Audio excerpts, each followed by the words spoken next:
엄마 딸이랑 손주들까지 집 없이 헤매는 게 마음이 편하겠어?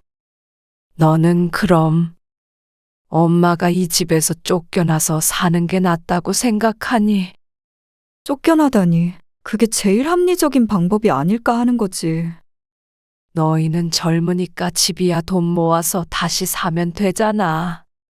최서방 사업도 요새 잘 된다며.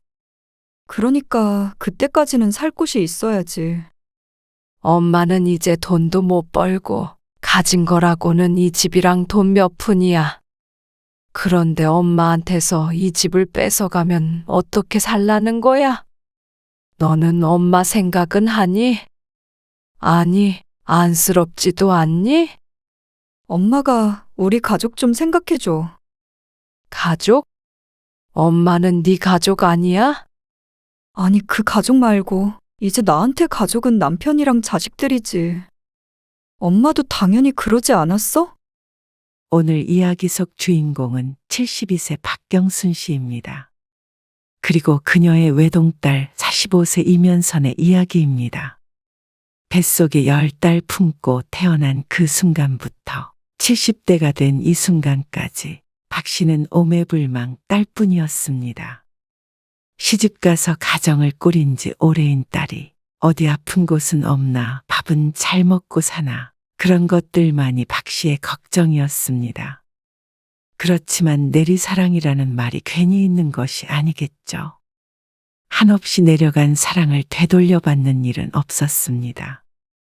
아니, 사랑은커녕 자식이라고 하나 있지만 부모에게 무슨 일이 있는지, 건강은 어떤지조차 전혀 궁금해하지도 않았죠. 전화 온 거 아니야? 어느 날 박신의 집을 방문한 친구가 휴대폰을 손가락으로 가리키며 말했습니다. 화면을 보니 웬일인지 딸에게서 전화가 오고 있었죠. 현선이니? 어쩐 일이야? 가뭄에 콩나듯 생사 확인 정도만 하는 딸이 오랜만에 박 씨에게 연락한 것이었습니다. 긴히 상의할 일이 있어서. 심각해 보이는 목소리에 박 씨는 친구에게 눈짓으로 양해를 구하고 안방으로 들어갔습니다. 왜? 무슨 일 있어? 문을 닫고 침대에 앉으며 묻는데 딸이 머뭇거리며 말했습니다. 우리가 집을 좀 팔아야 되거든. 집을 왜? 이사 가게? 그게 아니라 최서방이 시작한 사업 때문에 목돈이 좀 필요해서. 최근에 다니던 회사를 그만뒀다는 소리는 들은 적이 있었습니다.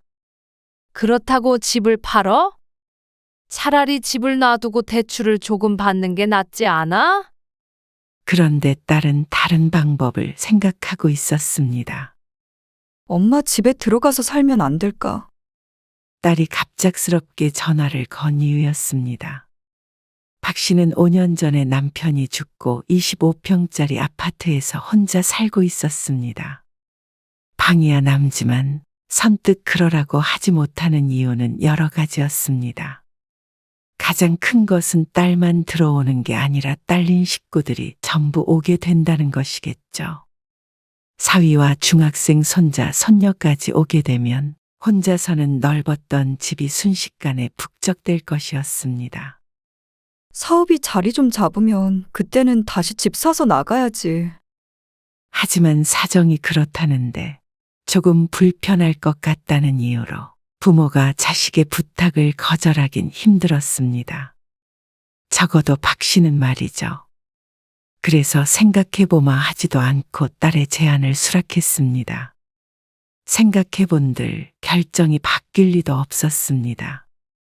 통화를 끝내고 거실로 나오자 친구가 무슨 일 있느냐며 걱정스럽게 물었죠. 딸이 우리 집에 들어와서 살겠다네. 정말? 합가하자고 했어? 말하자면 그렇지. 아이고, 좋겠다. 그러자 박 씨가 부럽다는 친구. 나이 들면 딸하고 가까이 사는 게 최고래잖아. 근데 같이 살면 더 좋지 않겠어? 딸내미가 옆에서 살뜰하게 챙겨주고 말이야. 친구도 아들, 딸 하나씩 있지만 전부 멀리 살아서 박 씨가 부러운 듯 했습니다. 박 씨도 물론 걱정만 되는 것은 아니었습니다. 딸과 함께 산다고 하니 내심 좋기도 했습니다. 친구의 말처럼 아무래도 의지가 될 테니 말이죠. 그렇게 얼마 뒤에 딸은 사위와 아이들 둘을 데리고 박씨네 집으로 들어왔습니다. 그리고 얼마 못 가 그게 얼마나 아니한 생각이었는지 깨닫게 되었습니다. 다녀오겠습니다. 새로운 내 식구의 입에서 같은 말이 나왔습니다. 딸과 사위는 일하러, 손자 손녀는 학교에 가고 나면 그때부터 박 씨는 바빠집니다. 우선은 지난밤 물에 담가두었던 사골을 불에 올렸습니다.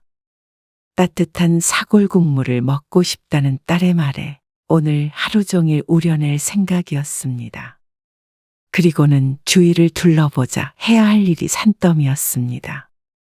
우선 난장판이 된 식탁 위를 치우고 설거지를 하고 그리고 꽉 찬 빨래 바구니를 비워 세탁기를 돌리고 건조대에 걸려있던 마른 옷을 정리합니다. 그러면 어느새 점심때가 돼 있는데 간단히 점심을 먹고 집을 쓸고 닦고 하면 하루가 끝나갔습니다. 혼자 사는 살림만 하다가 식구가 순식간에 넷이나 늘었으니 하는 일은 4배가 아닌 10배는 되는 것 같았습니다.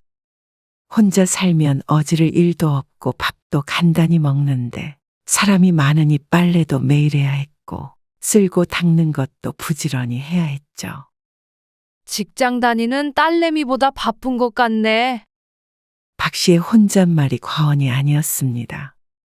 하루 종일 정신이 없었습니다. 또 종일 움직이다 보니 여기저기 쑤시고 아프고 말도 못했죠. 그리고 전처럼 친구도 만나면서 시간 보내는 것은 꿈도 못 꾸는 삶이 되었습니다. 사골국 끓였어? 그래. 먹고 싶다며? 맛있겠네. 딸이 좋아하니 박 씨도 좋았습니다. 종일 끓인 보람이 있었습니다. 그런데 다음날 아침으로도 같은 국을 차려주자 딸이 투덜거렸습니다. 아, 엄마. 또 며칠 내내 이것만 줄 거는 아니지? 왜? 많이 끓였는데. 같은 것만 먹으면 지겹지. 그러면 한 끼 먹으려고 몇 시간 동안 끓여? 그럼 그냥 다음부턴 마트에서 사서 해줘. 대수롭지 않게 말하는 딸. 아무튼 변덕은 사위도 손자들도 어쩐지 덜 먹는다 싶었습니다. 그래서 그날부터 사골국은 전부 박 씨의 몫이었습니다. 이렇게 조금 서운한 일도 있었지만 물론 좋은 날도 있었습니다. 딸이 사위와 손주들과 뭘 보러 간다며 늦게 들어오겠다고 하고 출근했습니다. 그러니 오늘은 저녁밥을 차리지 않아도 되는 날이었습니다. 안 그래도 박 씨는 오늘따라 몸이 좋지 않았는데 저녁도 간단히만 먹고 일찍 자리에 눕자 생각하고 있던 차였습니다. 그런데 오후쯤에 회사에 있는 딸에게서 전화가 걸려왔습니다. 엄마, 오늘 저녁에 할 일 있어? 할 일? 저녁밥을 차리지 않아도 되면 할 일이 없었습니다. 할 일은 없고 몸이 좀 안 좋은 것 같아서 좀 쉬려고. 그래? 우리 오늘 뮤지컬 보는 거 엄마도 같이 볼까 했지. 소파에 누워 가물가물 뜨고 있던 박 씨의 눈이 번쩍 뜨였습니다. 오늘 보러 간다는 것이 뮤지컬이었던 모양이었습니다. 정말 엄마도 보고 싶어. 박 씨만 집에 두고 자기들끼리 가는 것이 마음에 걸린 모양이었습니다. 어지간하면 너희들끼리 가라 했겠지만 박 씨도 요 몇 달 집에만 있으려니 힘들기도 힘들었고 원래 드라마나 영화 그런 것들을 보는 걸 좋아했습니다. 물론 집에서 TV로 보는 것이긴 해도 말이죠. 영화는 몇 번 봤어도 뮤지컬은 보러 간 적이 없는데 딸이 데려가 준다면 꼭 한번 보러 가보고 싶었습니다. 얼마나 재미있길래 사람들이 뮤지컬 하는지 궁금했습니다. 그래? 그러면 택시 타고 7시 반까지 와. 내가 문자로 주소 보내줄 테니까. 알았어. 이따가 보자. 박 씨는 갑자기 들뜨는 기분이 들었습니다. 역시 딸과 함께 사니 이런 문화생활도 해보는구나 했죠. 박 씨는 집을 나서기 전에 몸살약을 먹었습니다. 이제는 몸이 으슬으슬했는데 뮤지컬을 제대로 보려면 몸이 아파서는 안 될 것 같았습니다. 그리고 공연장에서 다 같이 만나 안으로 들어갔습니다. 자리에 앉자 무척 설레었습니다. 하지만 그 기분은 얼마 가질 못했습니다. 아무래도 몸이 좋지 않아 그런지, 약을 먹어 그런지, 눈이 또다시 가물거리기 시작했습니다. 정신을 차려보려고 고개도 흔들어 봤지만 눈꺼풀은 천근만근이었습니다. 옆에 앉아있던 딸이 그런 박 씨의 옆구리를 팔꿈치로 쿡쿡 찔렀습니다. 인상을 쓰며 입모양으로는 자지 말라고 속삭였습니다. 하지만 곧 수마가 박 씨를 덮쳤습니다. 한참을 졸았다 깼다를 반복하니 어느새 공연은 끝이 나 있었습니다. 박 씨도 너무 아쉬웠습니다. 하지만 박 씨의 상태는 더 안 좋아져서 금방이라도 몸이 무너져 내릴 것 같았습니다. 현선아, 엄마가 몸이 너무 안 좋아서 그런데. 외식을 하기로 했는데 아무래도 박 씨는 먼저 집으로 돌아가 봐야 할 것 같아 딸을 불렀지만 딸의 표정이 무척 어두웠습니다. 아니, 엄마! 공연 보다가 자는 사람이 어디 있어? 옆 사람이 자꾸 쳐다보더라. 나 진짜 창피해서 정말. 딸이 박 씨를 타박했습니다. 그리고 이거 티켓이 얼만 줄이나 알아? 이럴 거면 집에서 잠을 자지. 왜 와서 졸고 있어? 치매 검사라도 해봐야 하는 거 아니야? 하려던 말이 쏙 들어갔습니다. 왜 그래? 재미없으셨나 보지. 내가 진짜 엄마랑 다시는 오나 봐라. 그러면서 쿵쿵거리는 걸음으로 공연장을 나가는 딸의 뒷모습을 쳐다보는데 마음이 울렁거렸습니다. 최서방, 나는 몸이 안 좋아서 먼저 집에 갈 테니까 저녁 먹고 놀다가 천천히 들어와. 아, 같이 안 가시게요? 그럼 집까지 모셔다 드릴까요? 아니야. 택시 타고 가면 돼. 박 씨는 공연장을 나와 택시를 타고 집으로 돌아갔습니다. 집에 도착한 박 씨는 저녁 먹을 기운도 없어 약만 먹고 바로 누웠습니다. 그리고 새벽 동안 내내 앓았습니다. 그런 박 씨를 누구도 들여다보지 않았습니다. 다음 날 아침엔 아침밥도 못 차려주고 누워있는데도 방문은 열리지 않았고 9시 넘어 거실로 나가보니 또다시 난장판이 된 집만이 박 씨를 반겼습니다. 한바탕 앓고 일어나니 어제보다는 몸 상태가 좋았지만 마음은 어쩐지 더 쓸쓸했습니다. 그리고 며칠 뒤 박 씨는 우연히 딸과 사위의 대화를 듣게 되었습니다. 장모님도 모시고 가야 하는 거 아니야? 엄마는 데리고 가면 또 잠만 잘 거 아니야. 돈 아까워. 그래도 어떻게 어머니 혼자 집에 두고 우리끼리 가? 그러면 어디 갈 때마다 엄마를 데리고 가자고. 불편하잖아, 그럼. 그래도 불편하긴 해도 안 모시고 가면 서운해 하실까봐 그렇지. 그냥 우리끼리 가자. 내가 잘 말할게. 일이 생겼다고 하면 되지. 선의의 거짓말. 물을 마시려고 방을 나왔던 박 씨는 부엌에서 들려오는 소리에 다시 조용히 방으로 돌아갔습니다. 그리고 며칠 뒤 아침, 딸이 박 씨에게 말했습니다. 엄마, 오늘 최서방은 일 때문에 바쁘다 그러고. 나도 야근해. 그리고 애들도 학원 늦게 끝난다니까. 우리 저녁은 하지 마. 그래, 알았어. 오늘이 뮤지컬을 보러 가는 날인 듯 했습니다. 박 씨는 모른 척 했습니다. 이거 가면서 먹어. 평소보다 일찍 출근하는 날이라 아침밥을 챙겨 먹지 못한 딸을 위해 박 씨가 주먹밥 만든 것을 들려주었습니다. 다녀올게. 딸이 주먹밥을 받아들고 집을 나섰습니다. 그리고 박 씨는 그날 병원에 다녀왔습니다. 요새 자꾸 몸이 좋지 않고 가슴에 통증도 느껴져서 며칠 전에 검사를 했는데 오늘이 검사 결과가 나오는 날이었습니다. 그건 딸도 사위도 모두 알고 있었지만 그날 밤 다 같이 뮤지컬을 보고 돌아온 딸의 가족은 누구도 검사가 어떻게 되었는지 묻는 사람은 없었습니다. 같이는 살지만 박 씨는 혼자만 붕 떠 있는 느낌이었습니다. 왜인지 몰라도 혼자 살 때보다도 더 외로운 기분이 들었죠. 그렇게 약 보름쯤 지났을 때 딸이 박 씨에게 물었습니다. 우리 2박 3일로 동해 여행 다녀오려고 하는데 엄마도 갈 거야? 어쩐지 느껴지는 머뭇거림에 박 씨는 잠시 말을 골라야 했습니다. 기분 탓인지는 몰라도 박 씨가 거절하기를 바라는 눈치였습니다. 2박 3일이라 걸어 다니고 하려면 아무래도 좀 힘들긴 할 거야. 잠자리도 불편하고.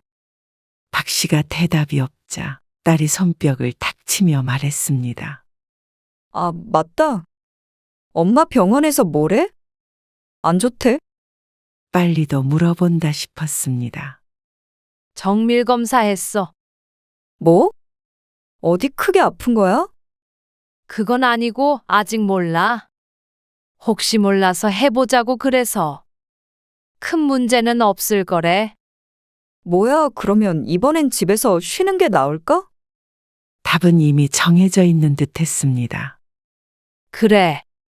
집에서 쉬어야지. 박 씨는 딸이 원하는 대답을 들려주었습니다. 그러자 박 씨의 건강에 큰 이상이 없어서 그런 것인지, 여행에 따라가지 않아서 그런 것인지, 딸은 안도하는 표정을 지었습니다. 그리고 얼마 뒤, 다녀올게. 엄마는 오늘 계속 집에 있어?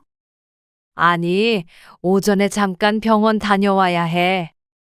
결과 들으러. 알았어. 다녀오면 연락 줘. 그렇게 딸과 사위, 손주들은 박 씨만 남겨둔 채로 여행을 떠났습니다. 이틀 뒤에 돌아올 예정이니 박 씨도 이틀 동안은 집안일에서 해방이었습니다.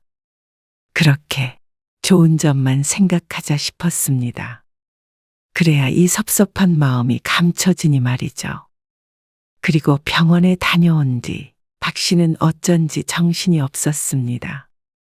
멍하니 있다가 거실을 서성거리다가 딸에게 전화를 하려고 휴대폰을 들었다가 다시 놓기를 반복했습니다. 검사 결과가 좋지 않았는데 여행 간 딸에게 굳이 지금 말해서 모처럼 간 여행을 망칠 필요는 없을 것 같았습니다. 박 씨는 한숨을 쉬고 결국 휴대폰을 내려놓았습니다. 박 씨는 소파에서 일어나 화장실에 들어가 따뜻한 물로 손을 씻었습니다. 그리고 욕실을 나오려는데 이게 왜 이래? 문고리가 덜컹덜컹 소리를 냈습니다. 하지만 돌아가지는 않았습니다. 안에서만 잠글 수 있는 문이었는데 잠금을 풀려고 해도 꿈쩍도 하지 않았고 문고리도 요지부동이었죠. 낑낑거리며 힘을 주어도 소용이 없자 박 씨가 몸통으로 문을 쿵쿵 쳐보았습니다. 아야야. 몸만 아플 뿐이었죠. 변기 뚜껑을 닫고 잠시 앉아 있었습니다. 그러다가 그 중에 가장 단단해 보이는 샴푸통을 들고 문고리를 세차게 내리쳐 보았습니다. 하지만 힘없는 노인네가 아무리 쳐봐야 소용이 없었습니다. 하필이면 휴대폰도 거실에 두고 왔는데 이러다가 못 나가는 것 아닌가 하는 공포가 엄습했습니다. 현선이가 연락이 오겠지. 딸이 병원에 다녀오면 전화하라고 했었는데 박 씨에게서 연락이 없으면 결과를 물으러 전화를 한 번이라도 하지 않을까 싶었습니다. 박 씨가 계속 받지 않으면 딸이 이상하게 여길 것이라고 생각했습니다. 그렇게 변기 위에 앉아서 한참을 기다렸습니다. 그런데 2시간은 더 지난 것 같은데 문 밖은 잠잠했습니다. 한창 여행을 즐기고 있을 시간인지 딸에게서는 연락이 없었습니다. 그렇게 한참을 기다리고 또 기다리는 수밖에 없었습니다. 배가 고파 세면대에서 물을 받아 마신 뒤에 박 씨는 앉아있기도 힘들어 벽에 기댄 채로 바닥에 주저앉았습니다. 시계가 없으니 얼마나 시간이 흐른지도 알 수 없었습니다. 하지만 모르긴 몰라도 좋기 10시간은 있었던 것 같았습니다. 그런데도 거실에 있는 휴대폰은 한 번도 울리지 않았습니다. 지쳐서 그런 것인지 아니면 잘 시간이 됐는지 박 씨는 그렇게 바닥에 앉은 채로 잠이 들었습니다. 그리도 또다시 눈을 떴을 때는 박 씨는 이제 기진맥진해서 힘이 하나도 없었습니다. 이쯤 되니 딸이 야속했습니다. 어떻게 여행을 가서 연락 한 번 없는지 몰랐습니다. 그리고 다른 날도 아니고 병원에서 검사 결과가 나오는 날이라고 했는데도 말이죠. 아니, 하다못해 혼자 있는 엄마가 밥은 먹었는지 전혀 궁금하지도 않은 것 같았습니다. 지금 하루가 지났다고 쳐도 내일은 돼야 딸이 돌아올 텐데 그때까지 못 나갈까봐 무서웠습니다. 이러다가 딱 죽겠다 싶었습니다. 그리고 몇 시간이 더 흘러 박 씨가 이젠 배고픔도 있고 거의 포기 상태가 되었을 때 거실에서 벨소리가 들렸습니다. 누군가가 박 씨에게 전화를 거는 것 같았습니다. 아이고, 현선이인가 보다. 너무 반가워서 눈물이 찔끔 났는데 이내 벨소리는 끊겼습니다. 혹시라도 다시 전화하지 않으면 어쩌나 두려웠는데 30분쯤 흐르자 휴대폰이 다시 울렸습니다. 그리고 한참을 잠잠하더니 점점 짧은 간격으로 전화가 오기 시작했습니다. 그 소리에 살았구나 생각했습니다. 그러고는 정신이 점점 희미해져 가는 것 같았습니다. 그리고 박 씨는 쾅쾅거리는 소리에 정신을 차렸습니다. 한참 바깥이 시끄럽더니 화장실 문이 부서지는 듯한 소리와 함께 벌컥 열렸습니다. 어머, 이게 무슨 일이야? 딸인 줄 알았는데 친구인 듯 했습니다. 그리고 잠시 뒤 박 씨는 응급실에서 수액을 맞으며 정신을 차렸습니다. 옆에는 친구가 앉아 있었습니다. 진짜 큰일 날 뻔했어. 어떻게 알고 왔는지 궁금했는데 박 씨가 묻기도 전에 친구가 말을 이었습니다. 아니, 전화를 하도 안 받아서 혹시 혼자 쓰러져 있나 해서 와봤더니 전화도 안 받고 문도 안 열어주고 그래서 내가 신고했어. 딸내미도 여행 간다고 해서 아무래도 무슨 일이 있는 것 같아서 말이야. 내가 안 와봤으면 어쩔 뻔했어. 안도하는 모습을 보니 박 씨도 마음이 놓였습니다. 친구의 말대로 정말 큰일 날 뻔했습니다. 더듬더듬 휴대폰을 확인해 보았는데도 여전히 딸에게선 연락이 없었습니다. 아마 이 친구가 아니었다면 딸이 여행에서 돌아올 때까지도 화장실 안에 갇혀 있어야 했을지도 몰랐습니다. 수액을 다 맞고 친구가 박 씨를 집에 데려다 주었습니다. 어느새 깜깜해져 있었는데 그때까지도 딸은 연락이 없었습니다. 딸한테 전화 안 해봐도 돼? 박 씨는 고개를 저었습니다. 이제 와서 연락한다고 무엇라 할까요? 지금 당장 오라고 할 수도 없고 어차피 큰일은 이미 지나가 있었습니다. 그리고 기운도 없고 마음도 좋지 않아 그러고 싶지도 않았습니다. 그리고 다음 날 점심쯤에 딸이 돌아왔습니다. 엄마, 동해 여행 진짜 재미있었어. 바다도 너무 예쁘더라. 그러게 장모님 다음에는 같이 가세요. 딸도 사위도 손주들도 신이 나 보였습니다. 졸리면 들어가서 자. 나도 멀리 다녀왔더니 피곤하다. 낮잠이나 자야겠어. 딸이 거실 소파에 누워있는 박 씨를 보며 말했습니다. 그리고는 아무런 질문도 없이 안방으로 들어가 버렸습니다.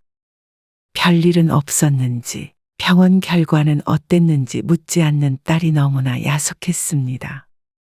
묻지 않는 건 궁금하지 않은 것이니 박 씨도 굳이 딸에게 말하지 않았습니다. 그렇게 박 씨의 속만 골마 들어갔습니다. 그런 박 씨의 심정도 모르는 딸은 얼마 뒤에 또다시 박 씨의 가슴에 대못을 박았습니다. 아무래도 분가하는 게 좋을 것 같아. 여행에서 사위와 어떤 상의가 있었는지는 모르겠지만 박 씨도 딸의 말에 반박하지 않았습니다. 박 씨도 내심 그게 나을 것이라고 생각했습니다. 그래, 그렇게 해라. 박 씨는 힘없이 대꾸했습니다. 박 씨만 불편할 리가 없었겠죠. 아무래도 딸은 딸대로, 사위는 사위대로, 손주들은 손주들대로 불편할 수밖에 없었습니다. 손녀딸은 방이 따로 없어서 박 씨와 한 방에서 같이 지내고 있으니 말이죠. 근데 우리가 엄마 살 집을 구해주면 엄마가 나가서 살 수 있을까? 우리가 가게 되면 작은 집으로는 안 되니까. 어렵사리 이야기를 꺼낸 이유를 알 것 같았습니다. 그 소리를 듣고 처음 든 감정은 아무래도 원망이 컸던 것 같습니다. 너무한다 싶었습니다. 혼자니까 방 하나 정도 있는 작은 데서 충분히 살만하지 않을까? 이리저리 포장해도 결국은 박 씨 보고 나가라는 소리였습니다. 아니, 그러고 싶지는 않다. 박 씨는 거절했습니다. 그러자 박 씨가 이런 대답을 할 줄은 몰랐는지 딸이 당황하며 대꾸했습니다. 그럼 우리가 나가? 그러면 월세가 너무 비싸지. 그래도 엄마는 이 집에서 살래.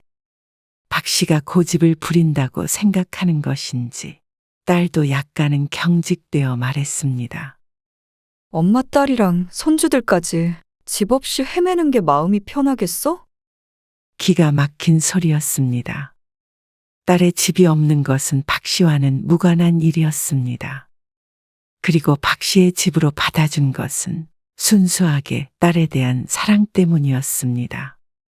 하지만 이제 와서 이 집을 내놓지 않는다고 역정을 내는 딸에게 할 말을 잃었습니다. 진짜 너무한다. 너는 그럼 엄마가 이 집에서 쫓겨나서 사는 게 낫다고 생각하니? 쫓겨나다니. 그게 제일 합리적인 방법이 아닐까 하는 거지. 너희는 젊으니까 집이야 돈 모아서 다시 사면 되잖아. 최서방 사업도 요새 잘 된다며. 그러니까 그때까지는 살 곳이 있어야지. 엄마는 이제 돈도 못 벌고 가진 거라고는 이 집이랑 돈 몇 푼이야.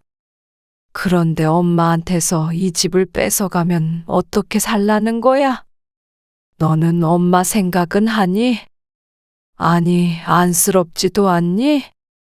박 씨의 말에도 딸은 자신의 가족 생각뿐이었습니다. 그래도 엄마가 우리 가족 좀 생각해줘. 가족? 엄마는 네 가족 아니야? 아니, 그 가족 말고. 이제 나한테 가족은 남편이랑 자식들이지. 엄마도 당연히 그러지 않았어? 이제는 박 씨는 딸의 가족도 아니라고 말하는 듯 했습니다.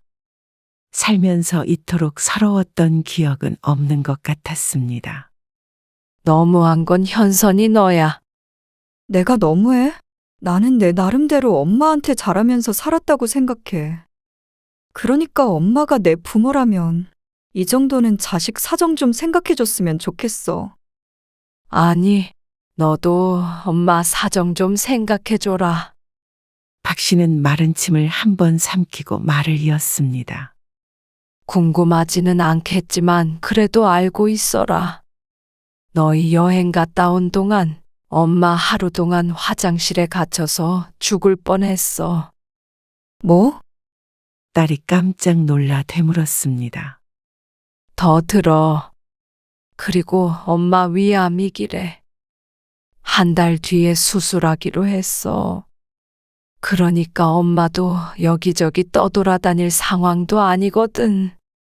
그동안 엄마가 네 사정만 생각하면서 살았는데, 이제는 너도 엄마 좀 안쓰럽게 여겨줘라.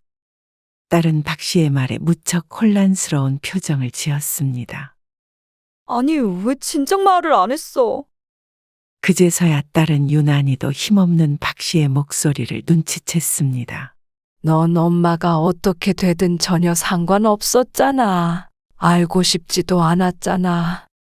그럴 리가 있어? 그런 거 아니야. 나가려면 너희가 나가. 아니다. 수술 받기 전에 나가줬으면 해. 나도 불편했어. 몸도 아프고. 엄마도 이제 집안일 하는 것도 지쳤어. 좀 편하게 스트레스 안 받고 살다가 수술 받고 싶어. 딸은 말이 없었습니다. 박 씨는 일방적으로 대화를 끝냈습니다.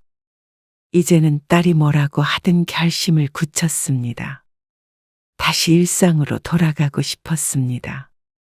그렇게 수술을 받기 일주일 전에 딸은 월세집을 얻어서 나갔습니다.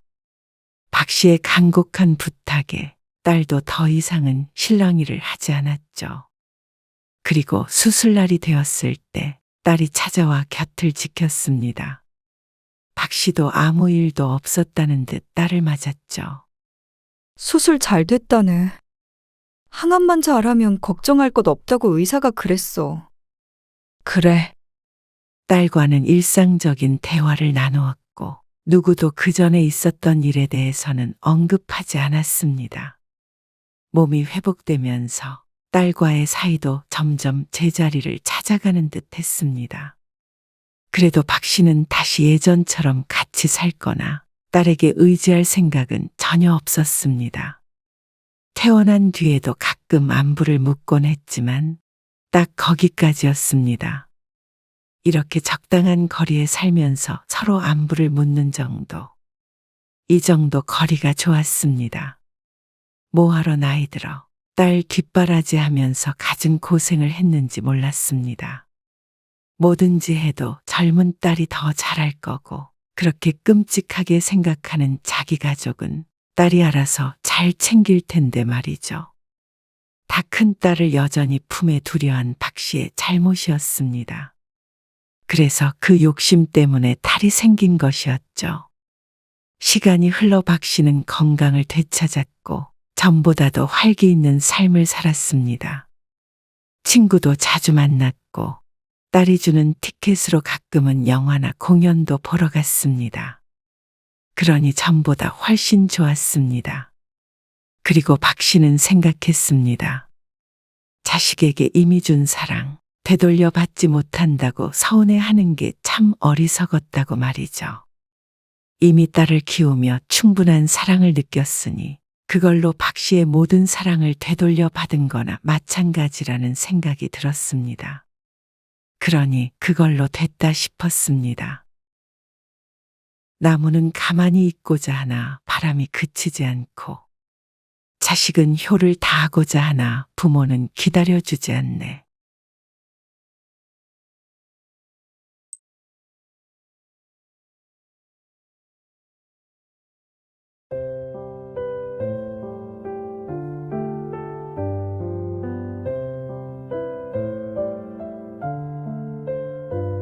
아고, 이런 얘기 해도 될지 모르겠는데, 제가 지난번에 두 군데서 사주를 봤거든요.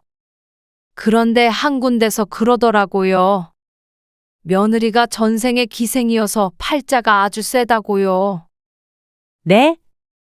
아니, 그래서 제가 연지를 참 좋게 봤었는데, 저도 사람인지라 그 말을 듣고 어떻게 안 심란하겠어요. 그만하세요. 그리고 우리 아들은 턱이 각진 여자랑 궁합이 좋다고 했는데, 보시다시피 연지가 턱이 얄쌍해서 그것도 좀 안 맞고요. 가만히 있어 보세요. 제가 여기다가 적어왔는데, 임신해서 어쩔 수 없이 하는 결혼이라면 모를까 절대 결혼시키지 마라. 전생에 기생이라서 팔자가 아주 세다. 30대에 큰 횡액을 만난다. 연지가 지금 30이잖아요. 이제부터 10년간은 조심해야 해요. 아무튼간 우리 아들이랑 궁합도 좋지가 않다고 그래요. 그래가지고 제가 진혁이한테 말했더니 하도 연지 아니면 안 된다 그래서 한 군데 더 간 거예요. 거기도 정말 용한 곳이거든요. 거기서 그래도 둘이 음양이 맞아서 살면 또 잘 살 거라고 그러더라고요. 그래서 내가 마음이 어느 정도 좀 놓여가지고요. 오늘 이야기 속 주인공은 58세 한수미 씨입니다. 그리고 그녀의 딸 30세 박연지의 결혼에 관한 이야기입니다. 일반적이라면 일생에 한 번 있는 상견례. 한 씨에게는 웃지도 울지도 못할 에피소드가 되어버렸습니다. 상식과는 거리가 멀어 보이는 예비사돈 때문에 딸은 무척 상심했고 그런 딸을 보는 한 씨의 속도 썩어가는 듯 했습니다. 하지만 한편으로는 결혼 전에 이런 일을 겪은 것이 천만다행이었습니다.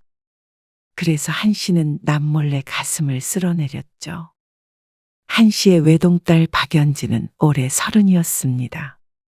그리고 처음으로 한 씨에게 남자친구를 소개시켜 주었습니다. 같은 직장에서 만나 2년간 연애를 했다며 말이죠. 그렇게 두어 번 딸의 남자친구를 만나보았는데 딸이 좋아한다니 한 씨도 좋은 콩깍지를 씌운 채로 만나게 되었습니다. 나 프로포즈 받았어. 그리고 반년이 안 되어서 프로포즈를 받았다며 결혼할 생각이라고 말했죠. 어머, 정말? 뜻밖의 말에 한 씨는 놀랐습니다. 이제 30이니 몇 년 안에 결혼하겠지 하는 생각은 있었지만 조금 이른 게 아닌가 하는 생각도 들었죠. 벌써 결혼을 하겠다고? 벌써라니, 저 30이에요. 너희 친구들 중에서 결혼한 친구 아무도 없잖아. 내가 처음으로 가는 거지 뭐. 남편도 서운한 감정을 표시했습니다. 아무래도 곱게 키운 외동딸 시집 보내려고 생각하니 기분이 이상한 것 같았습니다. 그래도 30이면 결혼해도 이상할 나이는 아니지. 축하해, 연지야. 딸이 기뻐하는 모습을 보니 한 씨도 마음이 따뜻해졌습니다. 그런데 결혼할 거면 상견례도 하고 그래야 하는 거 아니야? 그러자 딸이 대답했습니다. 안 그래도 그것 때문에 얘기 중이야. 언제가 괜찮아? 엄마 아빠는 주말이면 다 되지. 결정되면 말해줘. 딸 시집 가는데 바쁜 일 있어도 맞춰야지. 그리고 얼마 뒤에 날짜를 잡았다고 일러주었습니다. 바로 보름 뒤였습니다. 벌써 상견례를 한다고? 뭐가 갑자기 진행되는 것 같아. 결혼 얘기 나온 지 얼마 되지도 않았는데. 자기들끼리는 그전부터 상의가 됐겠지. 그리고 상견례 먼저 해도 결혼은 바로 하는 거 아니니까 너무 섭섭해하지 말어. 연지는 그쪽 부모님은 뵌 적이 있대. 한두 번? 우리랑 비슷하지 않을까? 아, 어머니만 있대? 오래전에 부모님이 이혼하셨다더라고. 그래? 어머니는 어떻대? 어떤 사람인지 좀 알고 나가야 하는 거 아닌가? 아이고, 우리가 결혼해? 상견례에선 그냥 인사만 하면 되는 거지. 그런가? 그럼 집이나 혼수 이런 거는 어떻게 하기로 했대? 남편이 한 씨보다도 걱정이 많아 보였습니다. 안 그래도 반반 할 거라고 얘기하긴 하던데. 그래? 그래도 어느 정도 금액일지 알아야 반을 주는 거 아니야? 왜? 너무 많으면 안 주게? 그럴 리가. 딱 반반 하자 그래야지. 더도 말고 덜도 말고. 그래야 나중에 서로 말이 안 나오지. 얼마가 됐든 보태줄 테니까 걱정하지 말라 그래. 한 씨의 남편이 호언장담을 했고 그 모습을 보며 한 씨는 웃었습니다.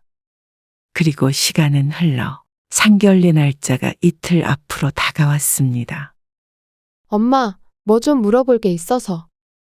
갑작스럽게 딸에게서 전화가 왔습니다. 뭘 물어봐? 나 태어난 시간 기억나? 뜬금없이 그건 왜? 한씨가 의아해하며 묻자 딸이 대답했습니다. 아, 진혁이 어머님이 여쭤보셔서. 남자친구의 어머니가 태어난 시간을 물었다는 딸. 며느리 될 아이의 태어난 시간을 물었다는 것이 뜻하는 건 한 가지였죠. 왜? 궁합이라도 보신대? 글쎄 그러지 않을까. 여쭤보시길래 엄마한테 물어보겠다고 하고 일단 끊었지. 네가 오전 10시쯤 태어났지. 그래? 알았어. 상견례 준비는 잘했어? 말도 마라. 너희 아빠는 어제 새로 산 양복 입고 거울을 30분 동안 봤다. 정말? 에이, 결혼식도 아닌데 뭐. 어머, 그래도 신경은 써야지. 어려운 자리잖아. 한씨와 남편은 손꼽아 상견례 날을 기다렸습니다. 생전 처음 겪는 일이고 내 딸의 시어머니가 될 사람을 만날 생각을 하니 긴장도 됐죠. 그런데 딸의 전화를 받은 뒷날이었습니다. 상견례 바로 전날이었죠. 한씨는 딸에게서 황당한 연락을 받았습니다. 엄마, 상견례 날짜를 좀 미뤄야겠어. 어머, 왜? 한씨는 화들짝 놀랐습니다. 하루 전날의 날짜를 바꾼다기에 딸과 예비사위 사이에 큰일이 있나 싶었죠. 아, 그게 진혁이 어머니가 점 같은 걸 보셨는데. 상견례 날짜를 정해줬대. 내일 하면 절대 안 된다고 했다나 봐. 어머, 정말? 한씨가 놀라서 되물었습니다. 안 그래도 전날 생년월일씨를 물어와 의아했는데 상견례 날짜까지 바꿀 줄은 몰랐습니다. 요즘에도 그런 거 믿는 사람이 있구나. 응, 어쩌지 미안해서. 그쪽에서 꼭 바꿔야겠다면 어쩔 수 없지 뭐. 그래서 언제로? 다음 주 일요일 괜찮아? 그래. 알았어. 아니, 근데 어떻게 하루 전에 그럴 실수가 있지? 상견례 날짜를 전봐서 정하는 것까지는 뭐라 할 것까지는 없었지만 딸은 하루 전날 변경된 날짜에 기분이 상한 듯 했습니다. 기분이 그러네. 그래서 내가 진혁이한테 뭐라고 했더니 미안하다고 자기 태어난 시간을 알려주더라고. 나도 보라면서. 근데 내가 그것 때문에 기분이 나쁜 게 아니잖아? 에이, 괜히 결혼 앞두고 싸우지 마. 좋게 생각하고 말아. 엄마 아빠 다음 주에 일 없어. 딸은 연신 미안해했고 한씨는 전화를 끊고 남편에게 얘기하며 그저 웃고 말았습니다. 안 믿는 사람이 있으면 믿는 사람도 있는 것이니 말이죠. 물론 미리 알려줬다면 좋았겠지만 별거 아닌 일에 날카롭게 굴고 싶지 않았습니다. 그리고 며칠 후 딸은 엄마 아빠가 상견례에 뭘 입고 갈지 궁금하다며 한신의 집에 방문했습니다. 어때? 우아해. 정말? 응, 엄청 귀부인 같아. 얼씨구. 딸과 한씨의 대화를 듣고 있던 한씨의 친언니가 코웃음 지었습니다. 근처에 볼 일이 있다며 오전에 잠시 들렀다가 조카가 온다기에 기다리고 있었죠. 연지야, 네가 벌써 커서 결혼을 다 하니. 그러니까 말이야. 한씨가 다시 옷을 갈아입고 나왔습니다. 그리고 셋이 둘러앉아 오랜만에 수다를 떨었습니다. 그러다가 상견례가 미뤄진 경위에 대해 이야기가 나왔습니다. 사주? 궁합? 한 소리 할 줄 알았더니 딸의 남자친구 생년월일씨를 알려달라며 대화에 적극적으로 나섰습니다. 여기 그런 거 믿는 사람 한 명 더 있네. 아니, 요즘에는 핸드폰으로 그런 거 다 볼 수 있어. 나도 우리 딸이 설치해줘서 해봤는데 재밌던데. 아니, 그런 거 뭐하러 봐. 그냥 재미로 보는 거지. 그리고 그쪽에서는 그런 거 다 확인했다며. 그러면 우리도 좀 알고 가야 말이 통하지 않겠어? 딸도 내심 궁금했는지 이모와 함께 핸드폰에 콜을 받고 구경했습니다. 이거 결혼하면 연지가 손해인데. 언니의 말에 한씨도 휴대폰을 힐끔 보았는데 사주와 궁합이 쭉 나와 있었습니다. 한자도 많고 모르는 표현도 많았지만 결론은 궁합이 안 좋다였습니다. 남자 쪽의 사주도 죄다 안 좋은 이야기만 적혀 있었습니다. 거봐. 말도 안 된다니까? 한씨가 웃으며 말하자 찝찝한 표정을 짓던 딸도 말했습니다. 그러게. 이것만 보면 결혼하면 큰일 나겠는데? 재미로 보라 그랬는데 하나도 재미없는 말만 있네. 한씨의 언니도 민망한 표정을 지었습니다. 하지만 한씨도 딸도 그 결과에 큰 의미를 두지 않았습니다. 어차피 그런 게 다 귀에 걸면 귀걸이, 코에 걸면 코걸이라고 생각했으니 말이죠. 그리고 얼마 뒤 상견례 날이었습니다. 한씨와 남편 그리고 딸은 약속한 시간보다 조금 이르게 식당에 도착했습니다. 시간을 보니 15분쯤 남아 있었죠. 한씨와 남편은 서로의 옷매무새를 가다듬어 주었습니다. 아이고, 왜 이러냐? 목이 탄다. 남편이 찬물을 벌컥벌컥 마셨습니다. 긴장하지 마, 아빠. 내가 뵀을 때는 평범한 분이셨어. 그 말에 한씨도 남편도 조금 안심을 했습니다.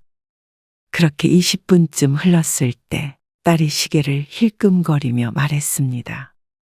왜 이렇게 안 오지? 약속 시간에서 5분이 지나 있었습니다. 곧 오시겠지? 우리가 너무 빨리 왔어? 그런데 거기서 10분이 더 지나도 문은 열리지 않았습니다. 잠깐만. 진혁이한테 연락 좀 해볼게. 딸이 휴대폰을 들고 남자친구에게 전화를 걸었습니다. 그렇게 잠시 통화를 하던 딸이 전화를 끊고 말했습니다. 거의 다 왔다네. 그리고 5분 뒤에 예비 사위와 그의 어머니가 도착했습니다. 약속 시간에서 20분이 지체된 시간이었습니다. 아이고, 늦어서 죄송해요. 거의 다 와서 접촉사고가 있었어요. 어머, 다친 데는 없으세요? 아주 살짝 부딪힌 거라 차만 조금 긁혔어요. 걱정 마세요. 예비 사위가 대답했습니다. 그렇게 서로 인사를 하고 다 같이 착석을 했습니다. 잠시 어색한 기류가 흐르고 음식이 들어오기 시작하니 조금 분위기가 풀렸습니다. 서로의 안부를 묻는 대화가 끝날 때쯤 한씨가 슬슬 결혼에 관한 이야기를 꺼내려고 하는데 예비 사돈이 대뜸 말했습니다. 지난번에 상견례 날짜를 바꿨잖아요. 사실 제가 아주 용한 데서 사주를 봤어요. 궁합하고. 그래가지고 어쩔 수 없이 그렇게 됐는데 그 부분은 좀 양해를 드려요. 아, 예. 괜찮습니다. 날짜도 딱 오늘이어야만 한다고 그러더라고요. 그리고 저도 좀 생각할 것도 있고 해서. 무엇을 생각하는지는 몰라도 말끝을 흐리는 게 좋은 뜻은 아닌 것 같았습니다. 어머니, 그 얘긴 하지 마세요. 옆에서 예비 사위가 말리니 그 내용이 더 궁금했습니다. 왜 그러세요? 무슨 얘기요? 그러자 여자는 한씨가 물으니 어쩔 수 없이 이야기한다는 듯이 대답했습니다. 아고, 이런 얘기 해도 될지 모르겠는데 제가 2군데서 사주를 봤거든요. 그런데 한 군데서 그러더라고요. 며느리가 전생에 기생이어서 팔자가 아주 세다고요. 네? 기생이요? 한씨가 당황스럽게 되물었고 딸도 남편도 놀란 표정을 지었습니다. 그리고 여자의 옆에 앉아있던 딸의 남자친구의 표정도 아주 처참했습니다. 아니, 그래서 제가 연지를 참 좋게 봤었는데 저도 사람인지라 그 말을 듣고 어떻게 안심란했겠어요. 그래서 좀 생각할 시간도 필요하긴 했죠. 이걸 뭐라고 대꾸해야 할지 몰라서 입만 벌리고 있었습니다. 집이나 예물예단 이런 이야기가 나올 거라 생각했지. 첫 만남에 이런 말을 들을 것이라고는 상상도 못했습니다. 지금 무슨 소리 하시는 거예요? 그만하세요. 예비 사위가 어금니를 사리문 채로 낮게 속삭였습니다. 그런데도 아랑곳 않고 여자가 말을 이었습니다. 그리고 우리 아들은 턱이 각진 여자랑 궁합이 좋다고 했는데 보시다시피 연지가 턱이 얄쌍해서 그것도 좀 안 맞고요. 그리고 뒷내용이 잘 떠오르지 않는지 눈알을 위로 굴리더니 가방을 뒤적거렸습니다. 가만히 있어 보세요. 제가 여기다가 적어왔는데 점쟁이인지 누군지가 일러준 사주풀이라도 적혀 있는지 접혀 있는 종이를 펴서 안에 내용을 읽는데 그 내용이 너무 어이가 없었습니다. 임신해서 어쩔 수 없이 하는 결혼이라면 모를까 절대 결혼시키지 마라. 전생의 기생이라서 팔자가 아주 세다. 30대에 큰 횡액을 만난다. 연지야, 10년간은 진짜 조심해야 해. 그러면서 한참을 읊었습니다. 아무튼간 우리 아들이랑 궁합도 좋지가 않다고 그래요. 그래가지고 제가 진혁이한테 말했더니 하도 연지 아니면 안 된다 그래서 어쩔 수 없이 한 군데 더 간 거예요. 사준이 궁합이니 하는 것을 믿지는 않았지만 저게 내 딸의 사주라는데 부모인 한 씨가 기분이 좋을 리가 없었습니다. 거기도 정말 용한 곳이거든요. 거기서 그래도 둘이 음양이 맞아서 살면 또 잘 살 거라고 그러더라고요. 그래서 제가 마음이 어느 정도 좀 놓여가지고요. 할 말을 다 했는지 이제 와서 한 씨의 표정을 살핀 여자가 뜨끔하며 말했습니다. 아이고, 표정이 안 좋으시네. 어쨌거나 잘 살 거라고 했어요. 아니, 그래도 그렇지. 저희 딸이 뭐라고요? 기생이요? 아, 물론 전생에요. 전생이고 현생이고 누가 딸이 기생이었다는데 그렇구나 하고 말 수가 있을까요? 그런 사주 보는 것까지는 좋은데요. 말씀이 좀 심하시네요. 어머니, 죄송합니다. 그런 거 아니에요. 옆에서 딸의 남자친구가 대신 사과했지만 기분은 상할 대로 상했습니다. 딸을 슬쩍 보니 얼굴이 울그락불그락한 것이 자신의 심정과 크게 다르지 않은 듯 했습니다. 남편은 말할 것도 없었습니다. 그러자 여자가 변명하듯이 말했습니다. 아니, 너무 기분 나쁘게 듣지는 마세요. 근데 이게 그렇게 무시할 게 못 된다니까요. 두 군데서 보느라 돈도 많이 썼어요. 우리 여동생이 젊었을 적에 결혼할 남자를 데리고 왔는데 아주 둘이 상극 중에 상극이라고 절대로 결혼하면 안 된다고 집안에서 전부 반대를 했어요. 근데 기어코 결혼을 해가지고 어떻게 됐는 줄 아세요?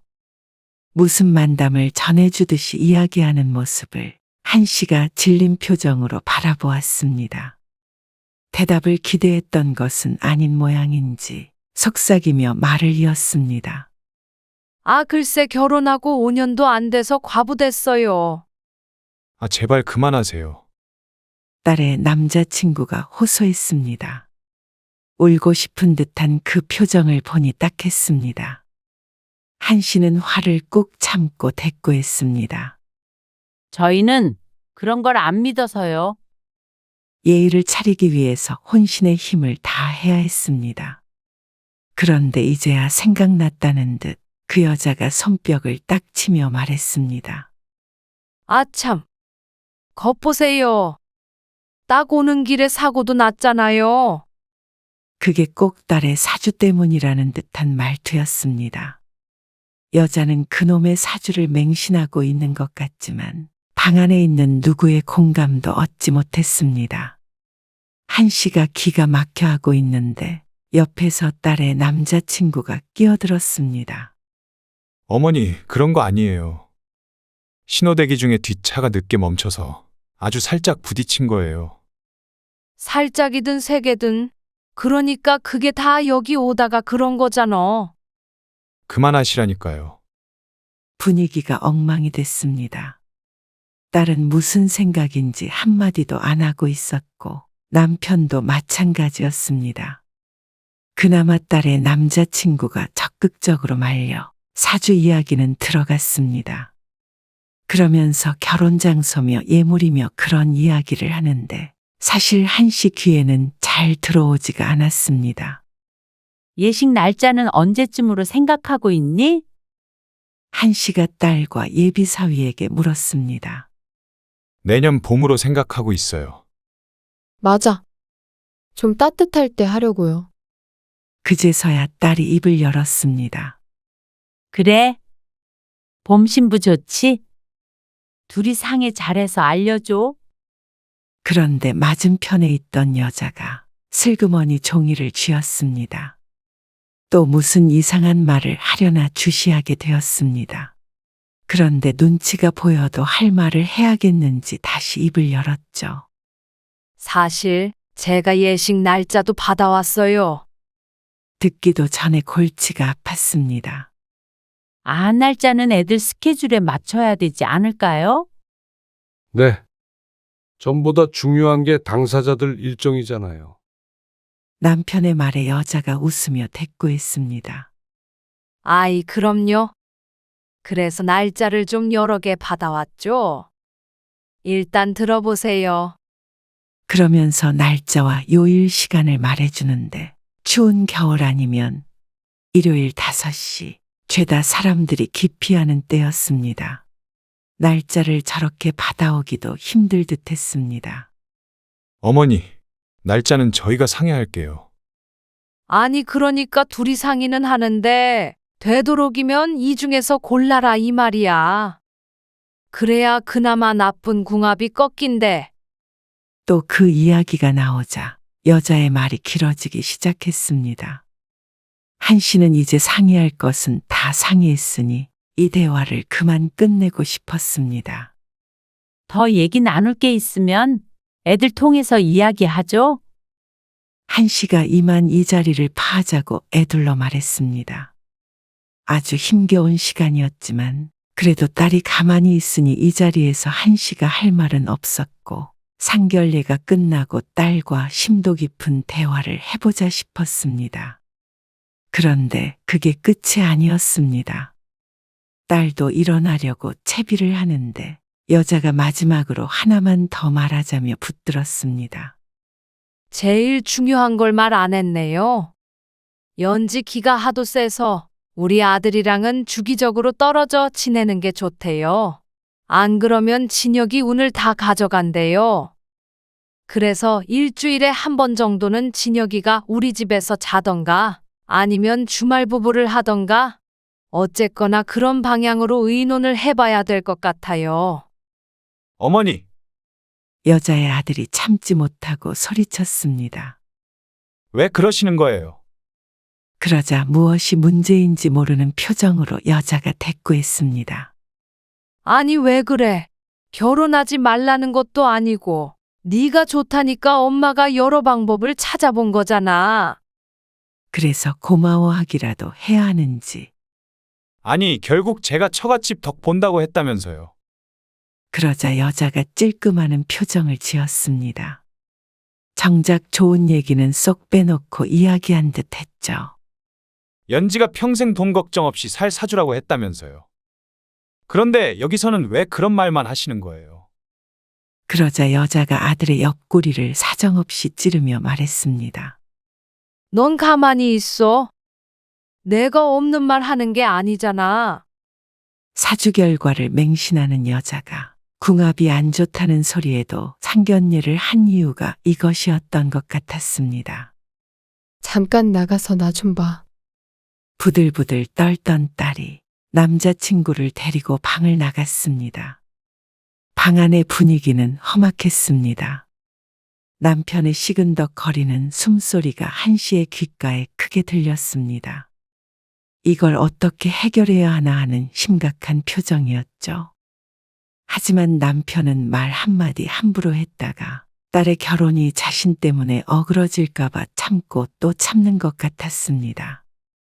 그런데 한씨는 결국 한마디라도 해야만 했습니다. 어른이 말이에요. 애들이 결혼하기로 했으면 안 좋은 소리를 들었어도 이 자리에서 그렇게 말씀하시면 안 되죠.